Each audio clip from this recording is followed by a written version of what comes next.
ಪ್ರಶ್ನೆಯನ್ನು ಸರಿಯಾಗಿ ಅರ್ಥ ಮಾಡ್ಕೋಬೇಕು. ಏನು ಭಾಳ ಬಿರಿ ಅಲ್ಲ.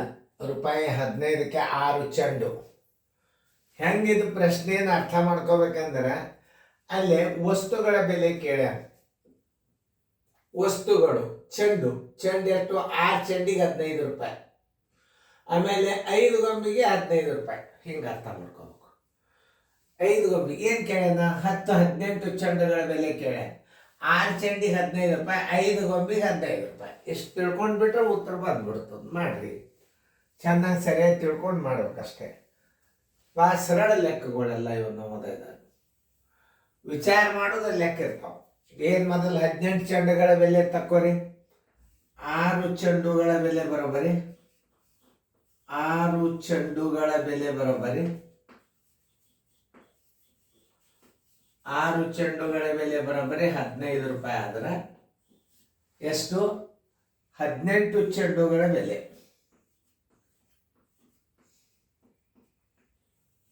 ನೋಡಿ ಎಷ್ಟು ಸರಳದ ಇದು.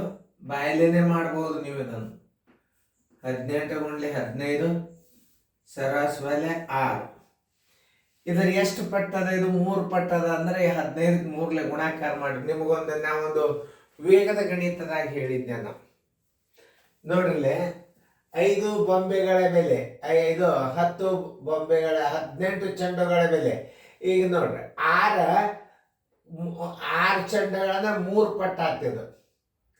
ಇದು 3 ಪಟ್ಟು ಆಗ್ತಿದ್ದು. ಅಂದ್ರೆ ಏನ್ ಮಾಡಬಹುದು? 15 ಮೂರ್ಲೆ 45 ರೂಪಾಯಿ. OMRದಾಗ ಹೆಂಗ್ ಮಾಡುದು ನೋಡ್ರಿ. ಎಷ್ಟ ಚೆಂಡು? ಇಲ್ಲಿ 6 ಚೆಂಡದ 18 ಚೆಂಡು ಅಂದ್ರೆ ಎಷ್ಟಾಯ್ತು? 3 ಪಟ್ಟು ಆತು. 15 ಮೂರ್ಲೆ 45 ಆತು. ಮುಂದೆ ತೋರಿಸ್ತು ನಿಮ್ಗೆ ಹೆಂಗೆ. 6 ಒಂದ್ಲೆ 6 ಮೂರ್ಲೆ 15 ಮೂರ್ಲೆ 45 ರೂಪಾಯಿ ಆಯ್ತು. ತಿಳಿತಾ? ಇನ್ನು ಅದಿರ್ಲಿ. ಆಮೇಲೆ ಇನ್ನು 10 ಗೊಂಬೆ 5 ಗೊಂಬೆಗಳಿಗೆ 5 ಗೊಂಬೆಗಳ ಬೆಲೆ 5 ಗೊಂಬೆಗಳ ಬೆಲೆ ಬರೋಬರಿ 5 ಗೊಂಬೆಗಳ ಬೆಲೆ ಬರೋಬರಿ 15 ರೂಪಾಯಿ. ಆದರೆ 10 ಗೊಂಬೆಗಳ ಬೆಲೆ ನೋಡ್ರಿ ಎಷ್ಟು ಪಟ್ಟದ? 2 ಪಟ್ಟು. ಅಂದರೆ 2ರಲ್ಲಿ ಗುಣಾಕಾರ ಮಾಡಿಬಿಡುದು. 15 ಸರಾಸರಿ ಬೆಲೆ 5 ಒಂದಲೆ 5 2ಲೆ 2 15 2ಲೆ 30 ರೂಪಾಯಿ. ಒಟ್ಟು ಹಣ ಬರೋಬ್ಬರಿ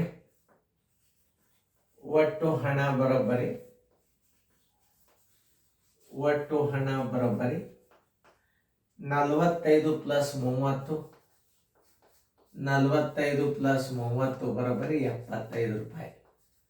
ಆನ್ಸರ್ ಇಸ್ ಈಕ್ವಲ್ ಟು 75 ರೂಪಾಯಿ. ಉತ್ತರ ಎಲ್ಲಾದ್ರೂ ಹುಡುಕ್ಯಾಡ್ರಿ. 75 ಉತ್ತರ ಸಂಖ್ಯೆ ಸಿ.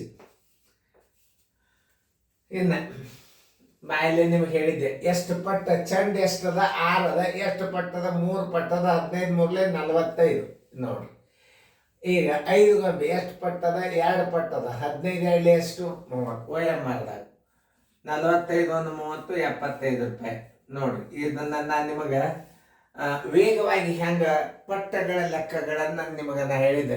15 ರೇಡಿಯೋಗಳ ಬೆಲೆ ಎಷ್ಟು? 105 ರೇಡಿಯೋಗಳ ಬೆಲೆ ಎಷ್ಟು? ಅದೇ ಮಾದರಿ ಮೇಲೆ ಇರ್ತಾವೆ. ಶಾರ್ಟ್ ಮೆಥಡ್ದಾಗ ಇರ್ತಾವೆ. ಹಿಂಗೆಲ್ಲ ಎಷ್ಟೆಲ್ಲ ರೀತಿ ಪ್ರಕಾರ ನಿಮಗೆ ಯಾಕೆ ನಾವು ಕಲಿಸ್ತೀವಿ ಅಂದ್ರೆ ನಿಮಗೆ ರೀತಿ ಗುರುತಿರ್ಲಿ ಅಂತ ನಾವು ಕಲಿಸ್ತೀವಿ.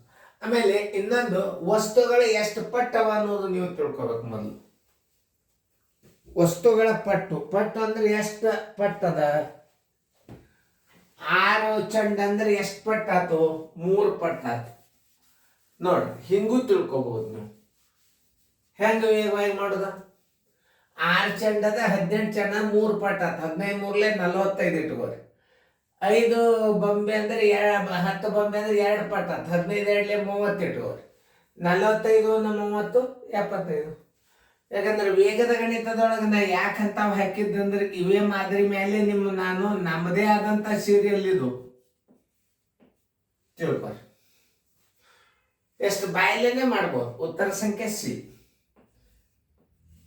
ಇಲ್ಲೇ ಉಲ್ಟಾ ಪಲ್ಟಾ ಕೊಟ್ಟಿರ್ತಾನೆ. 15 ರೂಪಾಯಿಗೆ 6 ಚೆಂಡ, 15 ರೂಪಾಯಿಗೆ 5 ಗೊಂಬೆ. ಅವತ್ತೊಂದು ಗೊಂಬೆಗಳು ಕೊಟ್ಟಾನ 6 ಚೆಂಡಿಗೆ 15, 18 ಚೆಂಡಿಗೆ ಅಷ್ಟು, 5 ಗೊಂಬೆಗೆ 15 ರೂಪಾಯಿ, 10 ಗೊಂಬೆಗೆ ಅಷ್ಟು. ಸರಳವು. ಇಲ್ಲಿ ಪಟ್ಟುಗಳಿದ್ದು ಅಂದ್ರೆ ನೋಡ್ಬೇಕು ನೀವು. 6 ಚೆಂಡು 18 ಚೆಂಡು 3 ಪಟ್ಟು ಆಯ್ತು, 15 3 45 ಆಯ್ತು, 5 ಗೊಂಬೆಗಳ ಬೆಲೆ 15 ಅಂದ್ರೆ 5 2 ಪಟ್ಟು ಆಯ್ತು, 15 2 30 ಆಯ್ತು, 75. ಇಂಥ ಗಣಿತಗಳನ್ನು ನೀವು ಕಲಿಬೇಕು. ಭಾರಿ ಇಂಟೆಲಿಜೆಂಟ್ ಆಗ್ತೀರಿ ನೀವು. ಇದು OMR ಥಿಯರಿ. ಹಿಂಗೆಲ್ಲ ನಿಮಗೆ ಇಂಥ ಥಿಯರಿ ಲೆಕ್ಕಗಳನ್ನೆಲ್ಲ ನಿಮ್ಮ ಸಾಕಷ್ಟು ವಿಡಿಯೋಗಳನ್ನು ಹಾಕಿದ ಪರೀಕ್ಷೆ ಸಮೀಪ ಬಂದಾಗ ಸುಮಾರು ದಿನಾಲು ಒಂದು ನನ್ನ ಅಂದಾಜ 20 ಟೆಸ್ಟ್ಗಳನ್ನು ನಿಮಗೆ ಹಾಕಿಬಿಡುತ್ತಂತ. 20 ಟೆಸ್ಟ್ ಪ್ರತಿ ಶನಿವಾರ ರವಿವಾರ ಒಂದು ಪೇಪರ್ ಕಳಿಸ್ತಂತ. ನೀವು ಸಬ್ಸ್ಕ್ರೈಬ್ ಆಗ್ರಿ, ನೀವು ನನಗೆ ಜಾಯಿನ್ ಆಗ್ರಿ. ವಾಟ್ಸಪ್ದಾಗ ಗ್ರೂಪ್ ತಗೋರಿ. ಅದು ಯೂಟ್ಯೂಬ್ಗೆ ಬರೋದಿಲ್ಲ, ಅದು ವಾಟ್ಸಪ್ ಗ್ರೂಪ್ನಾಗ ಬರಬೇಕು. ಪರೀಕ್ಷೆ ಕೂಡ್ತಕ್ಕಂಥ ವಿದ್ಯಾರ್ಥಿಗಳು ವಾಟ್ಸಪ್ಗೆ ಫೋನ್ ನಂಬರ್ ಕೊಟ್ಟು ವಾಟ್ಸಪ್ ಗ್ರೂಪ್ ಮಾಡಿ ನಿಮಗೆ ದಿನಾಲು ಪೇಪರ್ ಹಾಕ್ತಾರೆ. ಇನ್ನು ನಿಮಗೆ ಜನವರಿ ಫೆಬ್ರವರಿ ಒಳಗೆ, ಡಿಸೆಂಬರ್ದಿಂದ ಚಾಲು ಆಗ್ತದೆ.